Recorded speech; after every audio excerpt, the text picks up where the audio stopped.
Imagine being slowly lowered into a cauldron of boiling water, your skin blistering immediately, the pain surpassing any human limit. Your screams are relentless, echoing horribly off the cold stone walls around you. Meanwhile, below, a crowd of spectators watches, caught between horror and strange fascination. This wasn't a nightmare. It was the grim reality for Richard Ruse in 1531. His execution remains one of history's most shocking examples of judicial cruelty, ordered not by some barbaric warlord, but by one of England's most famous monarchs, King Henry VIII. The method was not chosen for mere spectacle. It was established as a specific form of justice, reflecting the unique tensions and fears of Tudor England. The execution of Richard Ruse is more than just a gruesome historical footnote. It represents the bloody intersection of politics, religion, and the brutal exercise of royal power during a pivotal moment in English history. Henry VIII's England was a realm in transition, where the king's will was becoming supreme, and where acts considered treasonous were met with increasingly horrific punishments. But why would boiling alive be deemed appropriate for anyone, especially a simple cook? What could this man have possibly done to warrant such an extreme sentence? To understand this dark chapter of history, we must journey back to a time when justice was often conducted publicly, painfully, and designed not just to punish the individual, but to send an unmistakable message to all who might dare defy the crown. The tale of Richard Ruse offers us a window into the Tudor mind, where crime and punishment operated under principles far removed from our modern understanding of justice. His story serves as a stark reminder of how far our legal systems have evolved, and perhaps how thin the veneer of civilization truly is. As we delve into this disturbing account, we won't just explore how Ruse died, but why his death was deemed necessary by one of history's most powerful kings. We'll examine the political climate, the religious tensions, and the personal motivations that culminated in a punishment so severe it would eventually be outlawed, even in an era known for its cruelty. This is not simply a tale of horror. It is a lesson in power, fear, and the terrible consequences when both are wielded without mercy. The year was 1531, and the pot was literally about to boil over in Tudor England. King Henry VIII, not yet the corpulent tyrant of his later years, but already showing signs of the ruthlessness that would define his reign, was about to make an example of a royal cook in a way that would shock even his contemporaries. The simmering water in Smithfield, London, would soon become the instrument of one of history's most notorious executions, one that would stand as a grim testament to the extraordinary powers of England's most infamous monarch. To understand the full horror of Richard Ruse's execution, we must first understand the world in which it took place. England in the early 1530s was a powder keg of religious and political tension. Henry VIII, once celebrated as a Renaissance prince, had begun his transformation into the tyrannical figure remembered by history. His desperate quest for a male heir had led him to question his marriage to Catherine of Aragon, setting him on a collision course with the Catholic Church and plunging England into the turmoil of what would later be called the English Reformation. This was a time when the king's supremacy was being asserted with unprecedented force. Parliament had become a tool of royal power rather than a check on it. Laws were being rewritten to accommodate the king's desires, and those who stood in his way faced increasingly dire consequences. The old medieval order was crumbling, and in its place was rising a new concept of an all-powerful monarch answerable only to God, and increasingly interpreting God's will as identical to his own.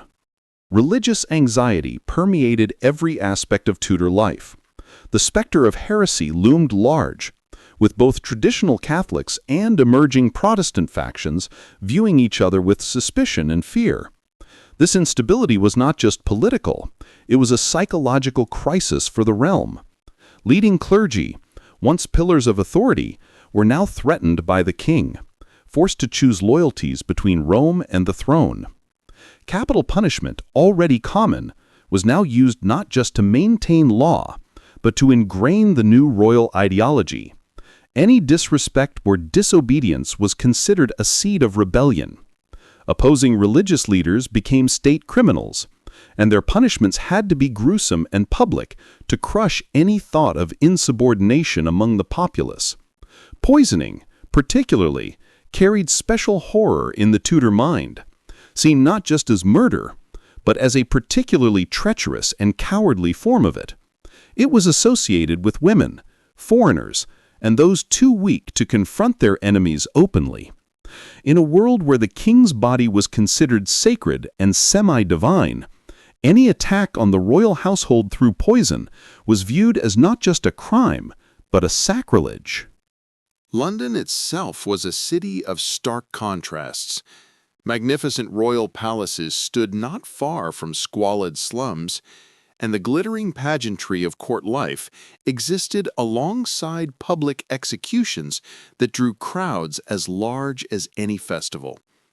Smithfield, where Ruse would meet his end, was already established as a place of punishment, particularly for religious dissenters who had been burned at the stake there. It was a place where the power of the state was demonstrated in the most visceral way possible. A theater of justice where the condemned served as both a cautionary example and public entertainment. In this volatile environment, the role of a food taster or cook was one of surprising significance. Those who prepared meals for the powerful literally held their lives in their hands. A royal cook was a position of trust, and consequently betrayal by such a person was seen as particularly heinous. Richard Ruse served in the household of John Fisher, Bishop of Rochester, a man who would later become a saint, but who was already walking a dangerous line as one of Queen Catherine's most outspoken defenders against Henry's desire for an annulment. Richard Ruse was not a figure of historical significance until the incident that would lead to his execution. He was a cook in the employ of Bishop John Fisher, one of the most respected religious figures in England, and, crucially, a staunch supporter of Catherine of Aragon in her dispute with Henry VIII. Fisher had openly opposed the king's attempt to annul his marriage, making him a thorn in Henry's side during a period when the king was growing increasingly intolerant of opposition. The event that sealed Ruse's fate occurred on February 18, 1531, when several people in Bishop Fisher's household fell seriously ill after consuming porridge that Ruse had prepared. Two individuals, a man named Bennet Serwin and an unnamed poor woman who had been fed from the household's charity, died as a result. Bishop Fisher himself, who had reportedly eaten only a small amount of the porridge, became violently ill, but survived. The immediate suspicion was poison. Suspicion immediately fell upon poison, and Ruse was quickly identified as the culprit. When questioned, Ruse allegedly admitted to adding a substance to the porridge, but claimed it was merely a prank, a strong laxative intended to cause discomfort rather than death. This explanation did little to help his case. Whether he intended murder or merely mischief, tampering with food in a prominent household, particularly one with connections to the royal court, was viewed with the utmost seriousness. In an age before modern medicine, the line between a harmful prank and deadly poisoning was perilously thin. The political implications of the incident were impossible to ignore. Bishop Fisher was not just any cleric, but a significant political opponent of the king's policies. While no direct evidence linked Ruse's actions to any plot against Fisher specifically, the timing was suspicious enough to raise questions about whether the cook might have been acting on someone else's orders. Was this a bungled assassination attempt, a warning, or truly just a prank gone horribly wrong? These questions still puzzle historians today. What is clear is that Henry VIII took a personal interest in the case. The king had been gradually consolidating power, working to bring both the church and the legal system under his direct control. The poisoning case presented an opportunity to demonstrate royal authority and to circumvent normal legal procedures in a way that would set a powerful precedent. The incident caused immediate panic in London. Poison, particularly in powerful households, was feared not just because it killed, but because it eroded trust. In Tudor society, where trust was currency, a turncoat cook could shake the entire system. Royal officials intervened immediately, not only for Fisher's safety, but because they recognized the potential threat to the king's own security. If Fisher, a protected figure, could be poisoned, how safe was Henry VIII, who had hundreds of silent enemies? This chaos provided a perfect window for the king to intervene with his absolute power, justifying the bypass of ordinary legal protocol. Instead of allowing Ruse to be tried through ordinary legal channels, Henry would take the extraordinary step of making the cook's punishment a matter of parliamentary law. The king's intervention showed his acute sensitivity to any potential threat. Henry VIII was notoriously obsessed with his security and power. By using Parliament to create a new law, he ensured speed, certainty, and public visibility of the punishment. This allowed Henry VIII to both punish the crime and strike at his opponent, Fisher, by proving that even those close to him were not safe, thereby solidifying his position as the ultimate protector of the realm. Henry VIII's response to the poisoning was swift and unprecedented. Rather than allowing Ruse to be tried through normal judicial processes, the king took the extraordinary step of having Parliament pass a special act specifically to address this case. The Act for Poisoning of 1531 declared poisoning to be high treason, a crime against the crown itself, and critically, made this law retroactive so that it could be applied to Ruse's case despite the act not existing when the crime was committed. The act specified that Ruse was to be boiled alive, a punishment that had not previously been codified in English law. This method of execution was chosen deliberately for its horrific nature and symbolic significance. Poisoners worked through boiling pots and heated cauldrons. Now the instrument of their crime would become the instrument of their punishment. It was a grotesque application of the concept of poetic justice and a demonstration that the king could not only take life, but could dictate the manner and meaning of death itself. The retroactive nature of the law, ex post facto law, was particularly troubling even by Tudor standards. It violated the widely accepted principle that a person should be judged according to laws existing at the time of their offense, a concept recognized even in medieval jurisprudence. Yet Henry VIII was increasingly positioning himself as above traditional legal constraints. This case marked an important step in the king's assertion of his supremacy over both common law and ecclesiastical authority, foreshadowing his later break with Rome and establishment as head of the Church of England.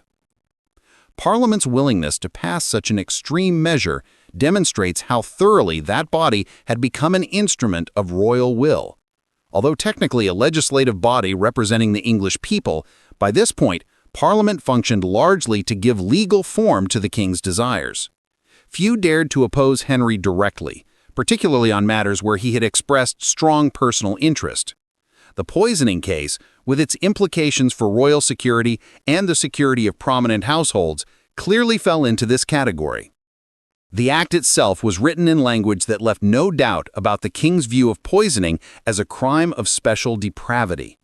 It described poisoning as detestable and noted that it had been little heretofore seen in England, suggesting it was a foreign practice now infecting the realm. This xenophobic undertone was typical of Tudor rhetoric, which often portrayed England as a virtuous nation threatened by corrupting outside influences. By framing poisoning in these terms, Henry was casting himself as a defender of English virtue against sinister foreign practices, a narrative that would serve him well in his later conflicts with Rome. The insinuation that the crime was little foreseen also hints to a clever propaganda tool. By defining poisoning as a novel, especially wicked evil, the king could justify a punishment that was also novel and especially wicked. This avoided comparison with traditional penalties, which might have been deemed insufficient for this special crime. Furthermore, this act sent a clear message not only to cooks, but to every noble and clerical household opposing Henry. Bishop Fisher, who almost died, was one of the last conservative voices. By brutally punishing his poisoner, Henry implicitly warned, "Even those who serve you can be used against you, and the king will use new law to crush any threat, whether direct or indirect." This cruelty was a management tool of terror aimed at maintaining obedience among the elite. The Ruse case thus became a significant milestone, a reminder that the king's legislative power, when backed by Parliament, was unquestionable. It established a precedent for the king's direct intervention in judicial matters, a precedent that would continue to be used throughout his reign against anyone who challenged his authority, from monks to members of his own family. On April 5, 1531, Richard Ruse was taken to Smithfield in London for his execution. A large crowd had gathered to witness this unusual spectacle, drawn by the notoriety of both the crime and its punishment. Public executions were common in Tudor England, serving as both entertainment and moral instruction for the populace. But this particular method was novel enough to attract special attention. The authorities would have encouraged attendance. The more witnesses to this demonstration of royal justice, the more effectively its message would spread. The execution apparatus was both simple and terrifying, a large cauldron or pot filled with water and heated until boiling. Unlike the more common methods of hanging or beheading, which could be relatively quick if properly conducted, boiling promised a prolonged and agonizing death. Historical accounts suggest there was elaborate preparation for this event. The metal cauldron, specially reinforced and raised on a fire pit, symbolized the grandeur and unshakability of royal justice. The preparation itself was carried out before the crowd, prolonging the suspense and the terror. Accounts suggest that Ruse was lowered into the water gradually, rather than all at once. This technique, whether achieved by a mechanical device or by executioners using ropes, was intended to extend his suffering and lengthen the spectacle for the gathered crowd. This transformed the execution into a form of public torture, a cold calculation to maximize deterrence. The executioners had to ensure death did not occur too quickly, lest the message be lost. This precise control over death was a supreme demonstration of state power. Contemporary historical accounts of the execution are sparse, but indicate that Ruse suffered tremendously. The 16th century chronicler Edward Hall wrote that Ruse roared mighty loud as he was being executed. His screams carried across Smithfield, leaving an impression even on a crowd accustomed to public punishments. The physical effects would have been horrific. Scalding water causes immediate and extensive burns, leading to shock and eventually death from a combination of pain, heart failure, and internal injuries as the boiling water damaged tissues throughout the body. This was not the swift death of fire. This was a slow, agonizing cooking process. Boiling water at around 100 degrees Celsius or 212 degrees Fahrenheit causes deep tissue damage instantly. Blood cells begin to rupture. Septic shock and circulatory failure would be inevitable. Tudor executioners might have offered Ruse opium or strong liquor before the ordeal, but if not, the pain would have been indescribable. It turned him into an object of torture, his suffering an integral part of the political message. Witnesses to this gruesome spectacle would have included people from all walks of London life, merchants and laborers, clergy and craftsmen, possibly even nobility or court officials there, to confirm that the king's will had been carried out. Their reactions are not recorded in detail, but even in a society far more accustomed to public violence than our own, this execution stood out for its particular cruelty. It was intended to shock and terrify, and by all accounts, it succeeded. After death, Ruse's body would have presented a grotesque sight, with skin blistered and peeling, tissues partially cooked. What was done with his remains after the execution is not well documented.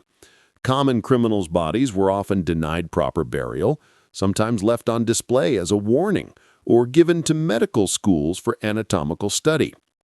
As a traitor, Ruse's body might have been subjected to further indignities, though the specific post-mortem treatment is not clear from historical sources. The execution of Richard Ruse cast a long shadow over Tudor England.